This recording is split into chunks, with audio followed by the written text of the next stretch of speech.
for the facilitation. Okay, thanks, Victoria.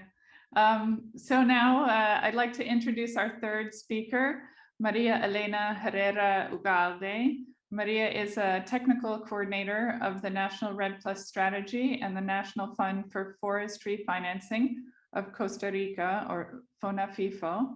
She is going to present on how climate forest finance can integrate gender equality and women's empowerment principles in practice. Maria Elena, the floor is yours. Please turn on your video and unmute. Thanks. Buenos días, ¿me escuchan? Good morning, can you hear me? Thank you very much to UN REDD for the invitation to be here. It's an honor for me to be here with you today and share some of the initiatives that we have promoted in Costa Rica at a government level to give participation to women in the processes that we have been working on to build the national REDD strategy. Now we have an institution in charge of this process. So I'd like to start by giving you more context. Costa Rica is a very small country. We have a little over 50,000 square kilometers. We're divided into 7 provinces and our population is roughly 5 million people. Our forest coverage is 52%. And of that forest coverage, to give you some more context, 21% are natural protected forest areas. The environmental payment program is mostly in the hands of private parties, and that's only part of the privatized territories. There are 8 indigenous communities in 24 territories. They hold about 10% of the territory in the country, and they're a very small population of 104,000 inhabitants. Some of the background that I can share is that in 2016, as part of the process to build the strategy, we analyzed gender inequality and gender gaps. And with this information, we came up with a plan to create our strategy. In this study, we found all of the structural gaps in terms of productivity and income, and we realized the need to promote changes. The Deputy Ministry for the Environment in Costa Rica created a directive for all the MINAE organizations to promote actions to reduce gaps in biodiversity, wild protected areas. I'm sorry, Maria Elena, we are not seeing your slides. I don't know if you could help us share them so that we can see your screen. Can you see it now? No, not yet. Okay, hold on. I apologize for this. Let me try it again. Can you see it now? Yes, now we can see you. Okay, perfect. I apologize for that. Thank you for letting me know, Victoria. As I was saying, this directive led the ministry to establish a partnership with the United Nations program in Costa Rica to receive their support through a program called More Women, More Nature, Más Mujeres, Más Natura, to promote the participation of women in closing gender gaps in the biodiversity and water area. And this program has 5 pillars. As we started analyzing these gender gaps, we saw that women have a different perception of forests than men, and we also carry out different activities. Analogous forests, cattle raising, orchards, organic agriculture, ecotourism, forest management, and we started mapping the participation of women in all of these activities. That way, we could understand better how to direct funding to support women. We also realized that of the total registered farms, only 15% are in the hands of women and 85% almost are in the hands of men. This figure comes to show us how wide the gender gap is, and we know that funding cannot be based on property titles because otherwise we will continue to uh, maintain that inequality.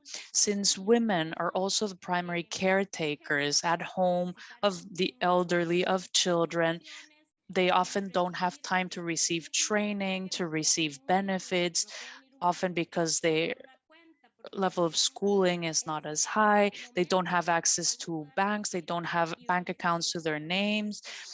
And that makes it very difficult for them to have equal conditions in comparison to men. So what we did in the context of this program was we took point number 3, which was strengthening access to financing and women empowerment as a goal. And we started working with the Vice Ministry of the Environment. And FONAFIFO started to promote a credit called FONAFIFO a tu lado. This was all part of the program, and the goal was to promote women participation. This credit has a 4% fixed rate, very favorable conditions for women. It has a 10-year payment period. They fund innovation, but also more simple projects. And often we create payment terms that are very specific to their needs so that they can carry out their activities with the support of FONAFIFO. Something else that we promoted was improving the payment for environmental service program, PSA, because if women are only landowners of 15% of the land of the country, then how can we guarantee, if the program focuses on land ownership and property titles, how can we guarantee that women do have access to this program? So the first thing that we do is a screening at the beginning to analyze the forest areas, and we included a new indicator that said that those farms or those areas in the hands of women would receive 25 additional points. This is another condition that we give to indigenous groups as well. We give them prioritized by giving them additional points in comparison to other applications. So we added those 25 points to their applications because that can help them to really compete against other areas. And in 2021, even with the pandemic, we have managed to, through FONAFIFO a tu lado and another program that is also part of FONAFIFO called PAFT, P-A-F-T, we have managed to give 38 credits to women, making up more than $200,000 just this year. Women need to have open spaces to participate, and we must promote these spaces, giving them support. With PSA, what we did was give more contracts to women. And again, in 1 year, we gave 82 contracts. Maybe the area is not that large, it's less than 4,000 hectares, but they represent over $2 billion for women who are landowners in rural areas who do not have income at the time being, but thanks to this program, they can be benefited because these are 10-year contracts, so payments are distributed annually. So as you can see, it is possible to promote even tiny actions that can help increase participation of women.